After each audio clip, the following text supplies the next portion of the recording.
Hey friends, it's Pastor Michael here with my better half. Our hope is that you'll find laughter, joy, and inspiration through some of our zany family stories.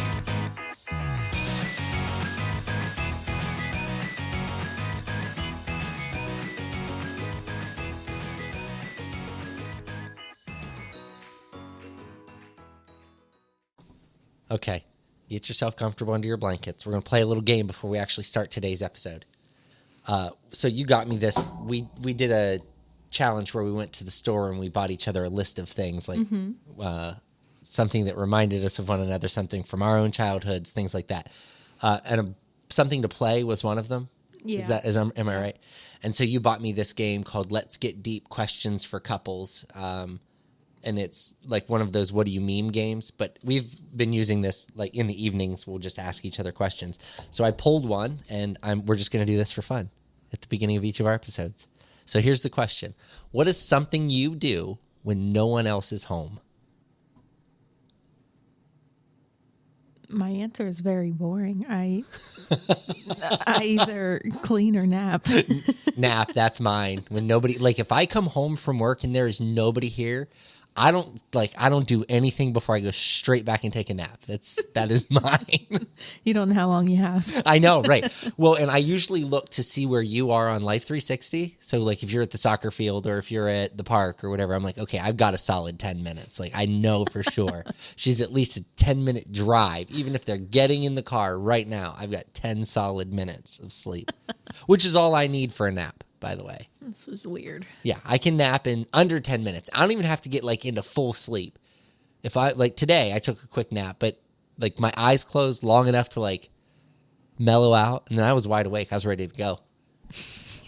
Which is a good thing because then of course, the kids came and woke me up. Yeah. But hey, this is the first time we're recording from home. Yeah. Normally we record at the church in the studio that we have set up at the church, but we brought stuff home. Well, we bought stuff for here. And we're able to record at home. So that's kind of fun, different, which means there's a likelihood for an interruption. There's definitely going to be noise. So whether it's the kids, Adeline specifically doing cartwheels above us, or Easton coming down because, of course, he wants to say hi desperately on the podcast. But Can I have a snack? yeah, can I have a snack? Even though they just had a snack an hour ago. And no, he hasn't because he was too angry to have a snack. So One of the dogs are going to bark. yes, certainly. Amazon's going to show up, ring the doorbell. Something's going to happen. But anyhow, okay. So we were going to talk about finances today. Okay. So one of the other questions I pulled earlier was what's something you think you've gotten better at since we've gotten married or gotten together? And I think finances is a big one for us. Yeah. Because when we first got married, well, let's be very clear. We were both broke when we first got married. Like we didn't have any money. I didn't even have a job. Yeah, we were really poor. And like I'm talking like the kind of poor where you weren't exactly sure how you were going to buy groceries poor. Like they had no money, none at all, none. And now I'm always careful about how I say this. We are not rich by any stretch of the imagination, but we have gotten We're stable. Like we're financially stable. right. We have gotten much better with our money to the point where we can save and we make good, intelligent decisions most of the time. Most of the time. Most of the time. We do buy Very frivolous dog things for the car. for $80. Yeah. Yeah. Okay. So that's a dig at me because I have decided I'm going to take Milo to work with me going forward. And I bought a car carrier for the back of my car. And it is specific to my make and model. And she thinks it's stupid, but it's not. It's a worthwhile investment. That is, of course, Okay. if I take him to work more than twice. Oh, geez. So let's talk about when we first got married and the lack of money and then how we navigated that. And then we can kind of talk them through even just how we got to the point to where we are now, because even today we're much better off than we were a year ago. Yeah. I mean, we've put away a lot of money in the past. And again, I say a lot of money. To us, it's a lot of money. To some people, they're like, that's nothing. But to us, it's a lot of money because we've never been good at saving. Been savers. Yeah. And it's not that we didn't want to. It's just that we really didn't know how. It wasn't until we got our online savings account that we were able to ever figure out how to save. Mm-hmm. And then we spent all that on a house. Yeah. We literally drained that savings account to buy a house. Yep. to buy this house. That's crazy. So when we first got married, I was working at a furniture store in Columbus. Well, they were based out of Columbus. I was in Philly at the time, and they were moving me to Newark, which is when we got married. We talked about that a couple of episodes ago. And when we got down there, we found a rental house in probably the worst neighborhood we could find in Newark. It was lovely. The road was brick and not paved, and the house, literally, you could touch another house from our house. It was like you could, literally. Physically. Yeah. We shared a sidewalk to get to our doors. Yes, and you could stand on that sidewalk and touch both houses. It was very bizarre. Lots of trouble in that neighborhood. Right after we moved out of there, the guy who lived in the house that you could touch, they raided his house. Mm-hmm. Like, we hadn't been out of that house for 2 weeks when that happened. Yeah, found all kinds of drugs, and I mean, it was a big deal. But we didn't have a lot of money, and the job that I had at the time, I think it paid maybe $40,000 a year, and then bonuses. Yeah, I think that was pretty much it. It was a commission sales job to start with, but I did get commission, but I got less commission than other people, than like my salespeople. But that was because I drew a regular salary. But we never made a lot of money there. That was a fairly poor time in our lives. It was also just us two. Yeah. And we had Aaron and Aiden, but not enough to, like, they didn't have to. And they were still small. They weren't eating like they eat now. I was going to say, we didn't have to feed 2 teenagers. That was different. Yeah. But we still, even then, were not good at saving. We were always able to pay the bills. I don't think we've ever been like at a place where we're like, oh, crap, well, we're not going to be able to pay the bills. Yeah. And then from there, that place went out of business. I went to H.H. Gregg for a very short while. And then that was probably the worst move of my life and it was not really optional. I needed work. Yeah. And they had a draw commission system, and you couldn't get any ups because there was one guy that worked there that swore he knew everybody. Everybody walked through, I've worked with them before. And this dude was in like the President's Club, and he made tons of money in that store. I, to this day, wonder what happened to him after that place went out of business, because he counted on that commission check every month, and then, he didn't have that job anymore. But anyhow, they went out of business. I ended up selling mattresses at a family-owned mattress shop. That was okay. We did okay there. Mm-hmm. Did pretty decent. As you can tell, sales have been my thing. And then I went to Cashland, Cash America now, and was a manager in Circleville, home of the Pumpkin Show. Shout out to Circleville. And then moved from there to Cambridge. And now, mind you, we lived in Newark that whole time. I was commuting. So like from there to Circleville was almost an hour. And then from there to Cambridge was almost an hour. And then we finally decided that one day we were going to move back home. We had just enough money to make that happen. And then I started working literally, $12 an hour at a hotel. Yeah. Like overnight at a hotel. It was third shift. Yeah, third shift. And then the general manager left, and the sales manager left, and lots of people all left at the same time. There was a mass exodus. And so the lady who managed the company asked me if I could help cover some of those spots. Because again, as many of you who know me, I'm pretty multi-talented. Matter of fact, I was surprising Alyssa again just a few minutes ago with the dumb stuff that I knew. She was doing crosswords, and it's natural to me. But so I started working in the office. It wasn't long, probably 3 or 4 weeks of working in the office, that pretty soon I was just managing the property. Mm-hmm. And I learned a lot about hospitality in that time. Yeah. Some good and some bad. There were some things that I learned that maybe I shouldn't have, like there were habits I shouldn't have picked up on, and then there were some better ones. But again, that job only paid $42,000 a year. So in between that, everything between those two was less money. Yeah. Like that job paid me $42,000 a year, and that was, in our minds, that was good money. We were always able to make it work, but we were pretty frugal. Like we would figure things out. We would budget a little bit differently. And then this job. Mm-hmm. So I decided though that I was done working there, and I was going to go to full-time ministry. That was when Florence retired. Mm-hmm. So that was Mother's Day of 2019. I was like, I'm done. I think I put in my notice 4 weeks prior. I gave them a 4-week Yeah. notice, offered to help hire somebody through the process, all of the things that you would do when you're in a position like that. And I was probably in that job for 2 or 3, or I'd put in that notice maybe a week at that point. And I get an email from one of my current owners who said, hey, we need help filling in a theater show out here. They didn't really know me, but they knew of me. We need somebody to come out and sing and act, and can you do that for us? I agreed. They brought us out to see a show. They comped tickets for a show. We saw the show. It was an Elvis impersonator. Worst ever. I'm not even going to be nice about it, just be honest. But afterwards, we were talking with them, and they said, hey, do you think you can do it? I said, yeah, no problem. And then the one owner said, hey, by the way, we've got a hotel position open if you're interested. And I said, well, funny story. I just put in my notice. What do you have? So we talked for a little while, and I kind of went out there with the understanding that while it was technically a full-time job, it was going to be very flexible, and I wasn't going to have to be there all the time. Mm-hmm. And then when I started working out there, I found out very quickly that was not the case. Like, I found myself there later and later, and it was to no fault of anybody. It was just the hours that they needed me there were not the hours that we anticipated me working. It wasn't like an early. It wasn't early like a morning. 9 to. It wasn't a 8 to 3, 8 to 4, 9 to 5. It was like they wanted me noon to 8. Yeah. And it just didn't really work for us. And so I'd gotten a call from somebody else who had an opening where they were at. They offered me a spot. I talked to them. It was going to be a huge pay cut. It was going to be an hourly job. It was going to be a big risk. It was going to be a part-time. But at the time, we had ministry income coming in as well. So we were a little less worried about it. We figured we'll make it work.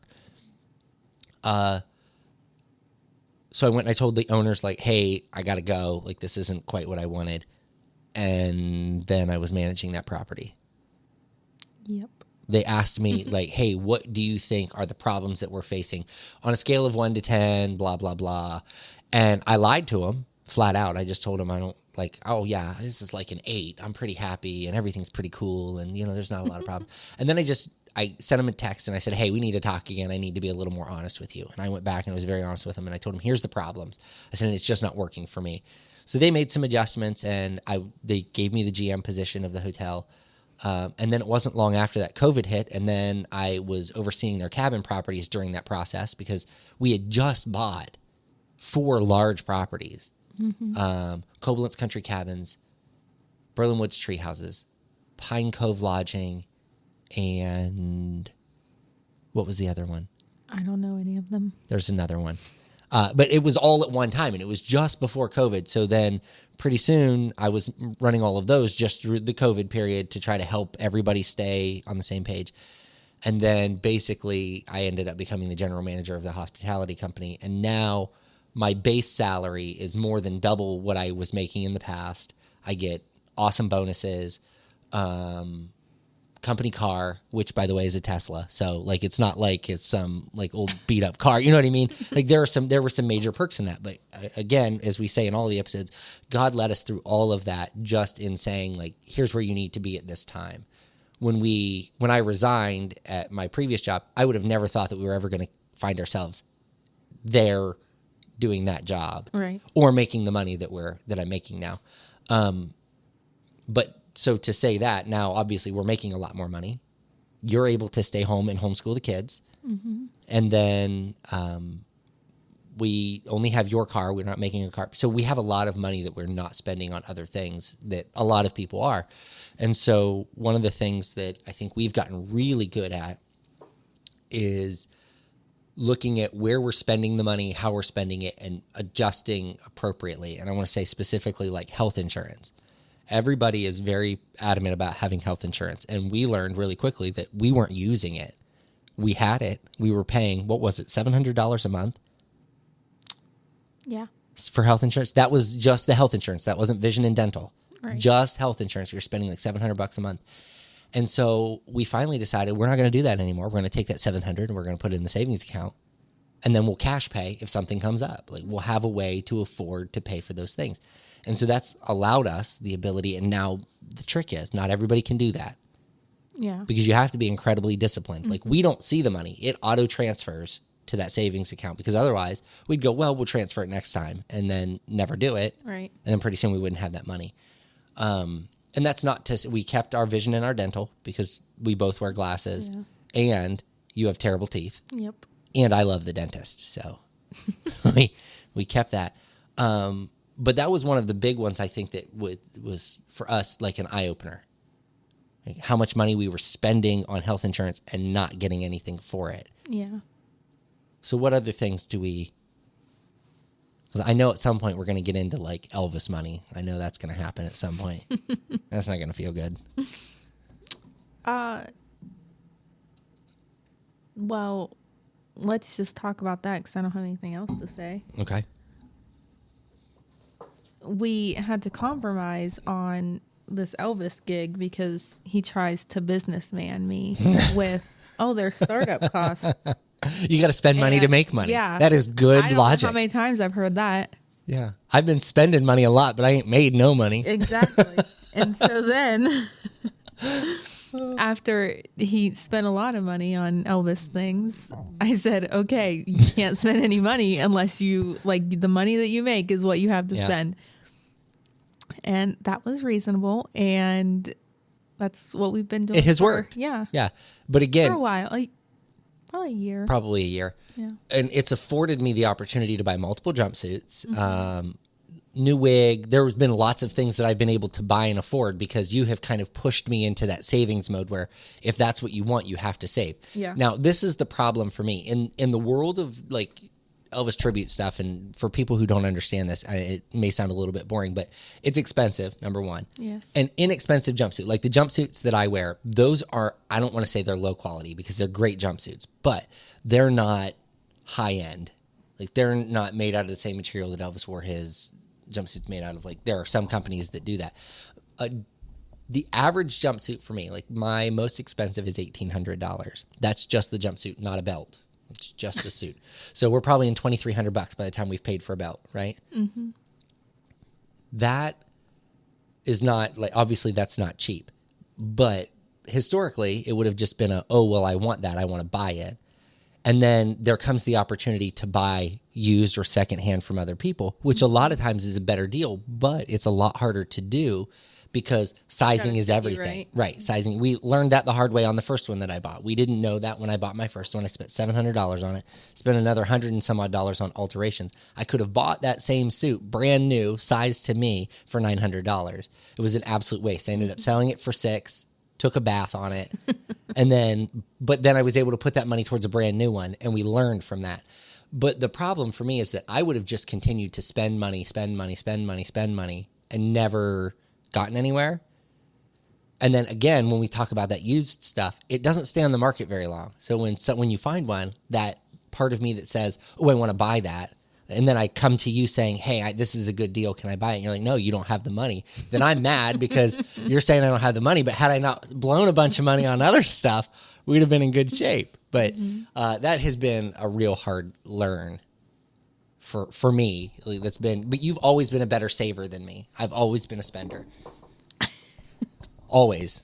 On literally anything. Yep. Well, but I think one thing that we didn't cover in our early years that we should cover was the amount of credit card debt that we had. Oh, yeah. Because we didn't even touch that. So we took Dave Ramsey's Financial Peace University, which we're offering at the church, by the way. So anybody that's interested, hit us up because I think we've got, 5 or 6 more spots to fill for that. So we'd love to have all 12 of those kits picked up. But if not, we'll happily do it with 6 people and do another one later on. But anyhow, we took Dave Ramsey's Financial Peace University at a small church, and wonderful class. We loved it. We learned probably nothing from it other than the envelope system. That's really, I think, where life changed for us was the envelope system, because you would get cash for everything and it would go in the envelopes, and that's physically how we would spend our money. If you overspent in gas, you would have to take that out of another budget in order to survive. So that was life-changing. But when we walked into that class, we had just mountains of debt. It was just stupid. Yeah. What did we have just in Toys R Us debt?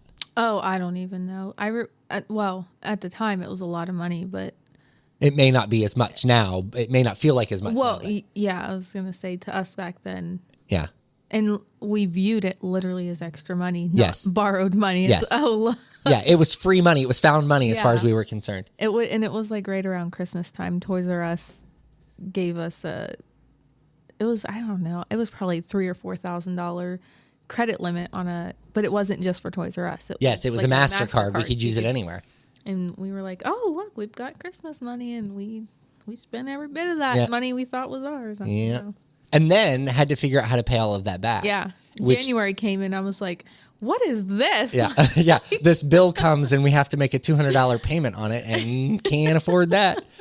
Yeah. It wasn't just a Toys R Us card. We had. Oh, yeah. We had several. That was just a really big one. Yeah. We maxed out real fast. Yeah. And we had several. And then even when we look at like our first car, you had your old beat up, whatever it was. It was a nice car. Okay. All right. Its name was Layla. Yep.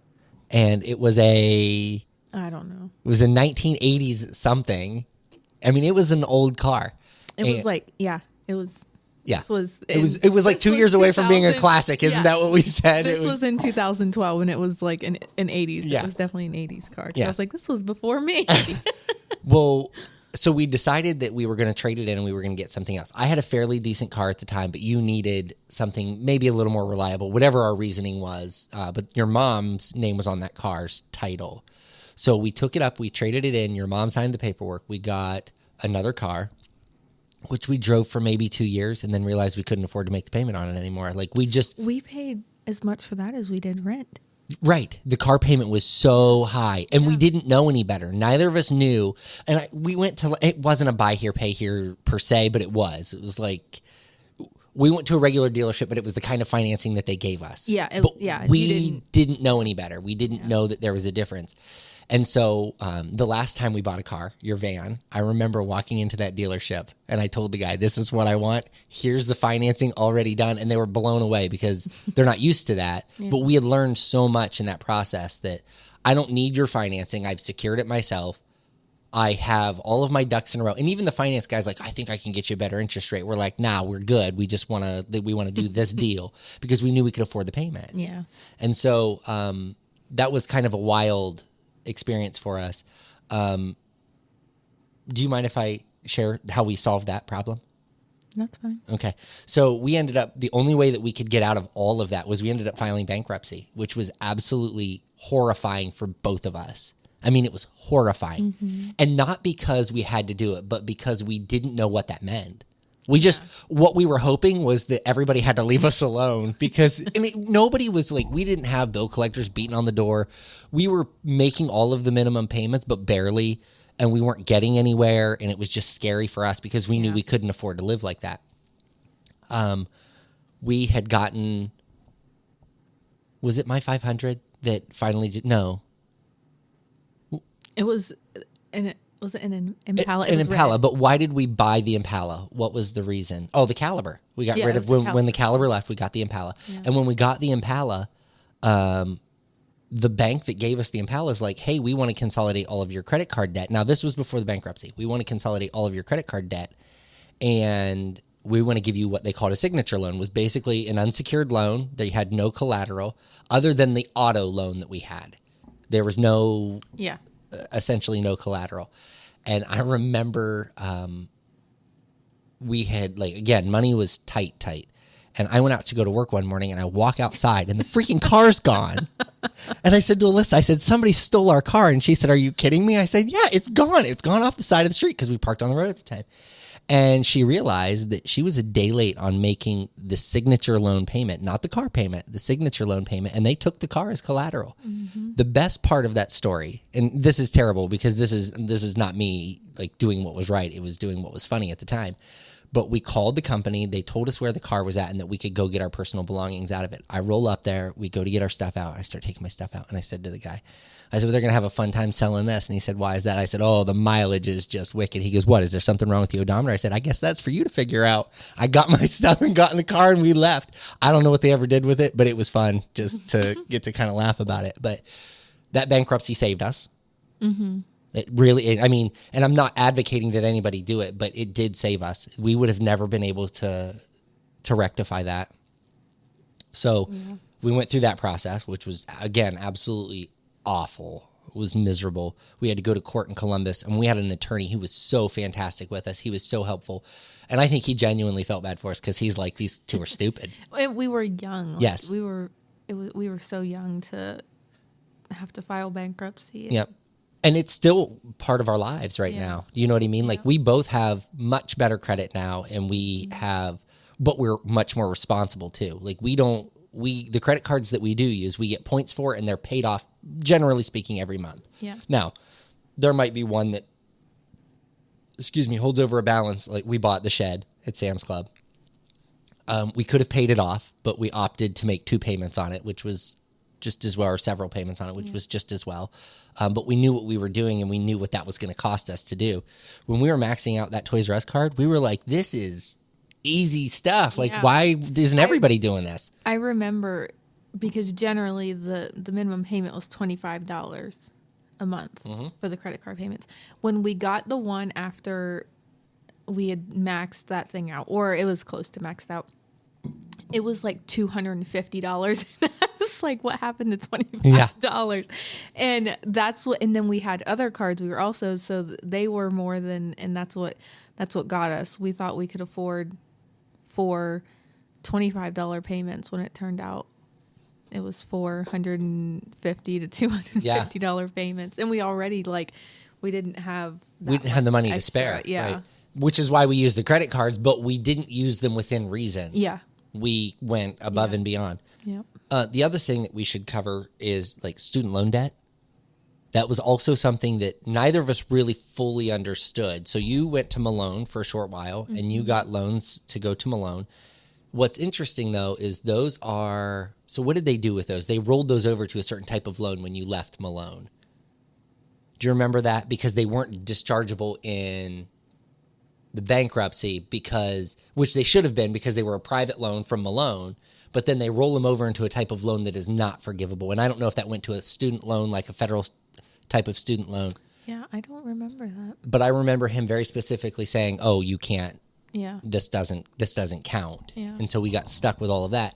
And we're still paying for that student loan debt for a degree that you don't use. And I'm not trying to be mean about it, but you thought that's what you wanted to do, because again, that's what the world tells us, that we should go and we should get this job, or we should go to school for this. And really, your desire was to be a mom. Yeah. That was it. And when you started having kids, there was no turning back from that. I mean, you've been a stay-at-home mom, generally speaking, the entire time. Yeah. Even when right after I had Emmett, I worked, but that was with Anna. So I was able to take him if I needed, and it was very part-time. I think I worked 3 hours a day. Yeah. 4 or 5 days a week. And so I've always either been stay-at-home or worked super part-time. Yeah. But I think the best part of all of these stories, I remember when we went into ministry, when we started pastoring the church, one of the first conversations we had was, you said to me, well, we have to tithe.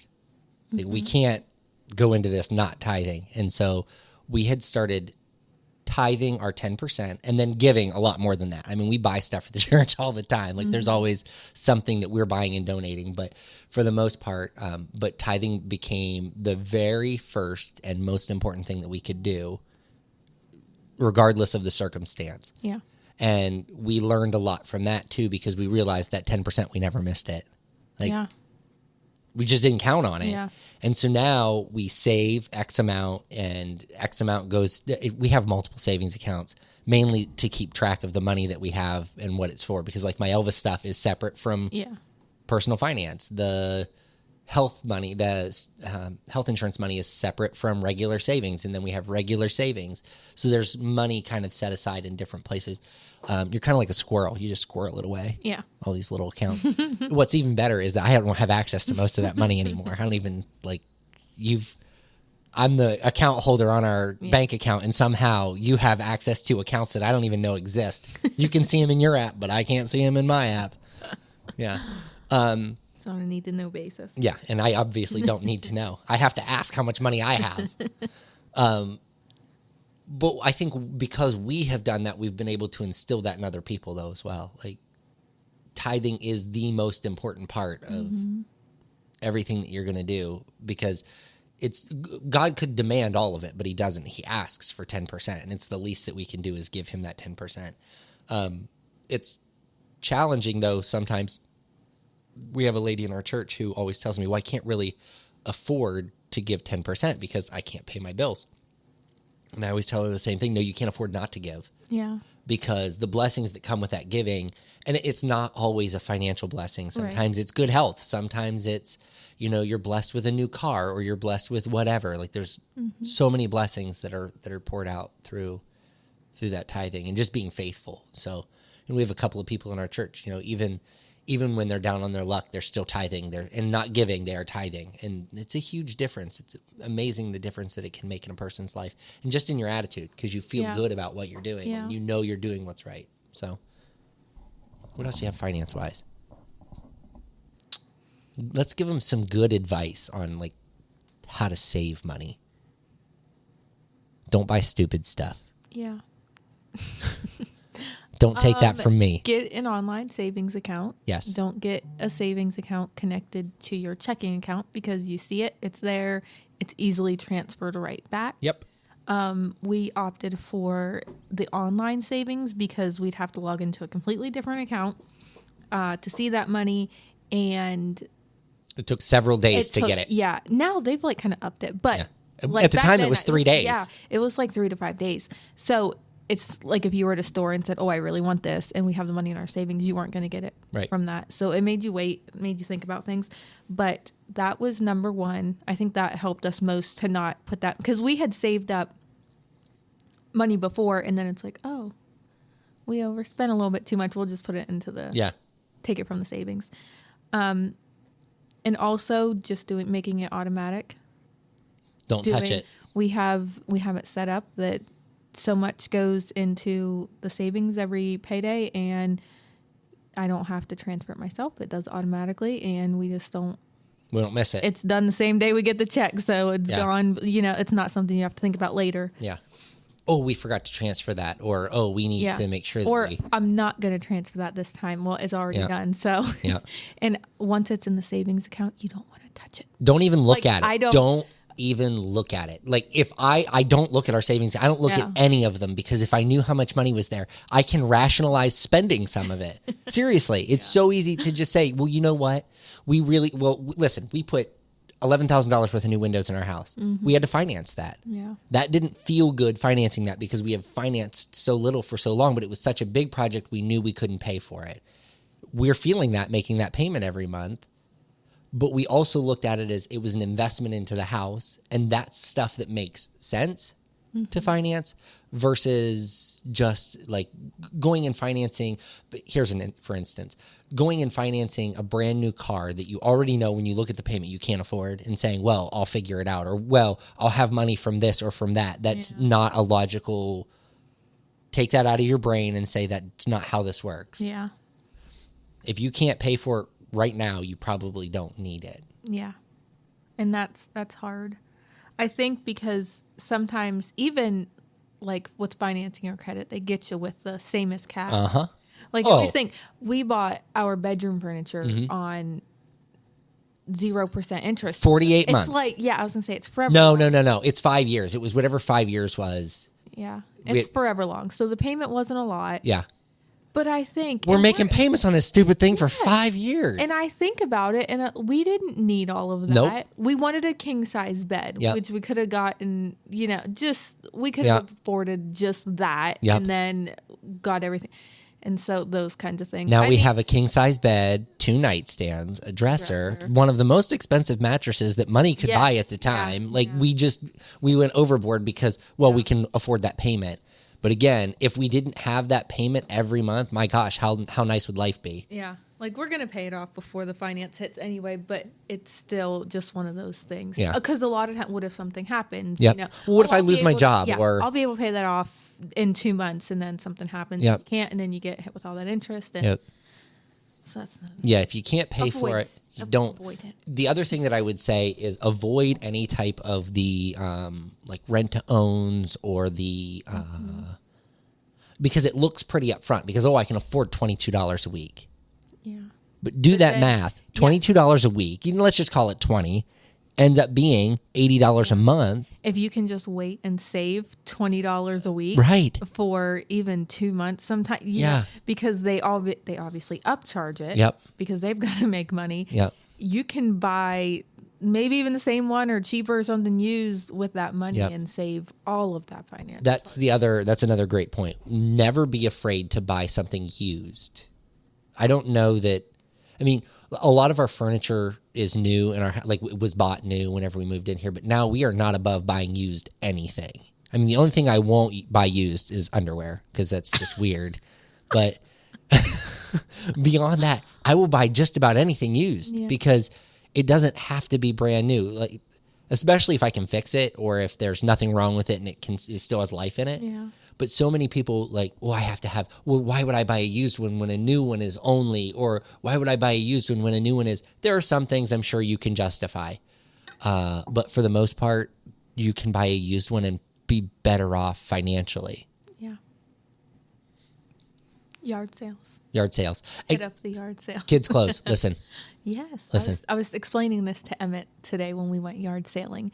I said, because he looks around and he's like, no, that's old people stuff. That's baby stuff. And I was like, yeah, but you got to look I like books and I like clothes at yard sales. Because you can usually get books for 50 cents to $1 as opposed to $10 plus. And clothes. I told him, I said, do you remember all those jeans that we sold? We sold all of those jeans at the yard sale last week for $1. I was like, those were all great condition. You're going to pay $20+ for each of those. So I was explaining to him, like, you get really good stuff really cheap. And that's what we were looking for. We didn't find anything today.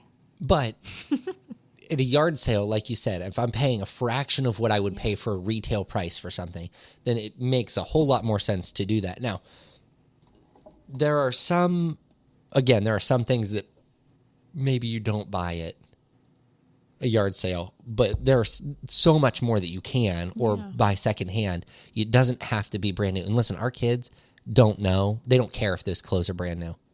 Yeah. Like, why? And I remember when I was growing up, and this is probably anybody who was raised in the 90s will be able to attest to this.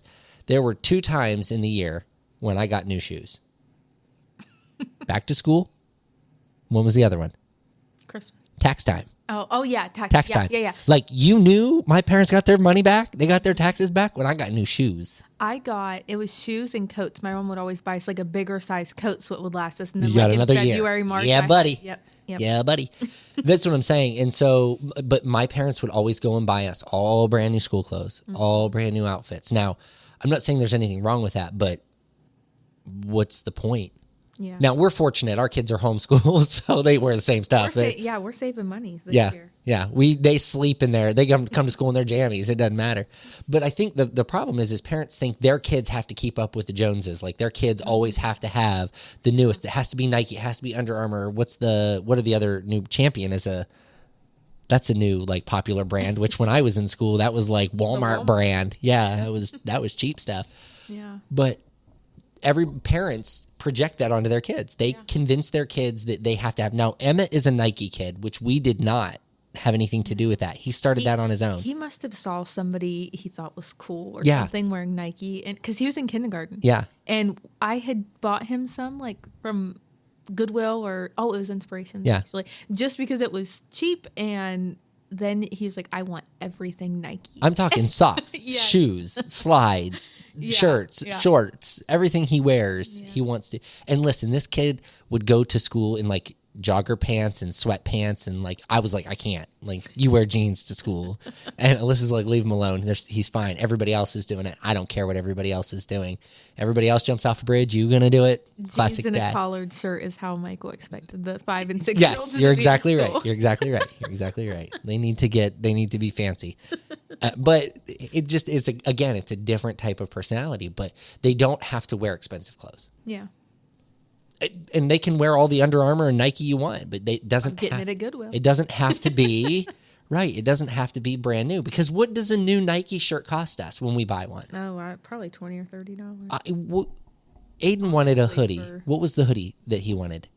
Was it just that Game On hoodie that we bought at Kohl's? Oh, yeah. It was like, but that hoodie, having not been brand name at all. Yeah, I was gonna say it wasn't branded. But it was like $25 or $30. $30. That's what I'm saying. I think it was $30 when we saw it. We ended up getting it on sale for maybe $20 or $25. But gosh, for one hoodie, Yeah. they've got drawers full of clothes. You can't afford that on every piece of clothing that you buy. Yeah. There are some things that just don't have to be brand. We love to buy used books. Thriftbooks.com, great place to shop for used books. I bought Coal Miner's Daughter from there. No, ended up buying it on eBay, only because there was a specific copy that I wanted. But I paid like $6 for it, where if you go and buy it in a bookstore, it's $20 or $30. Yeah. I don't know why people do that.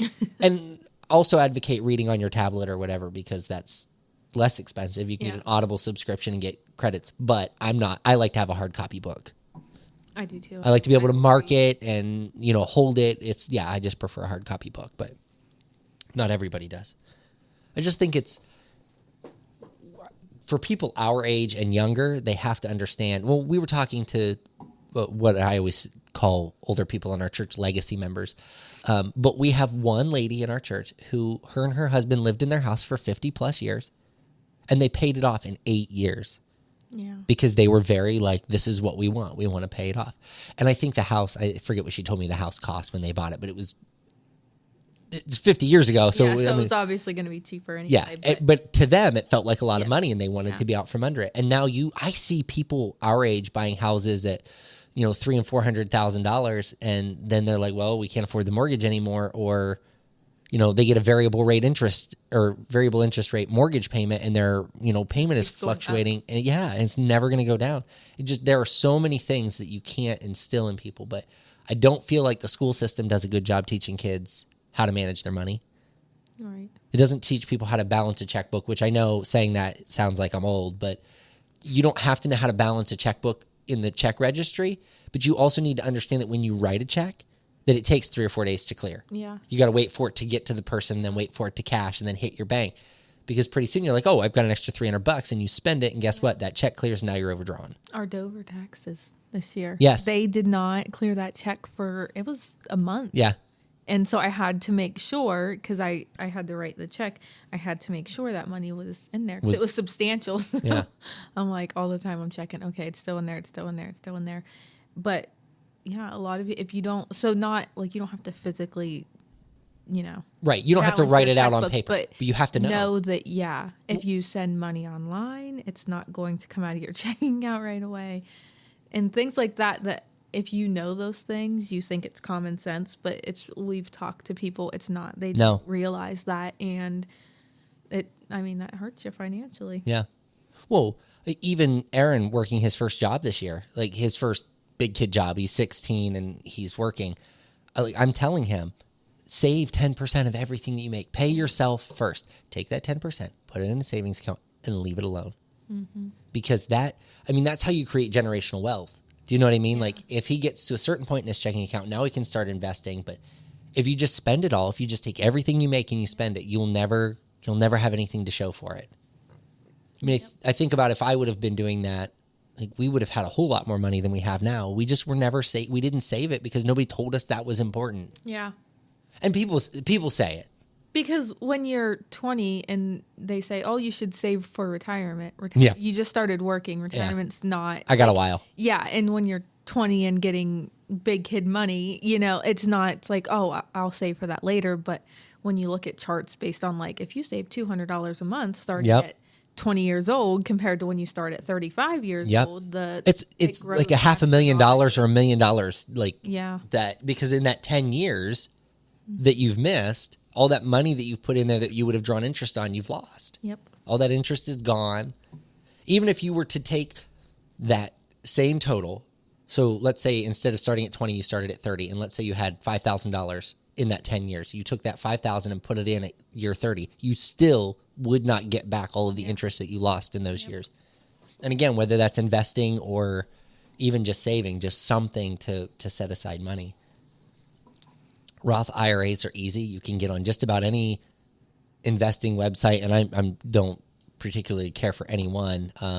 Vanguard was where I started, and you just basically put the money in there and let it go. Some people swear by Robinhood. Some people say don't touch it. I think, matter of fact, Dave Ramsey says don't touch Robinhood. And Ramit. I don't know what that one is. But I have a guy at work who invests in through Robinhood. He does all of his investing through Robinhood. He makes a ton of money.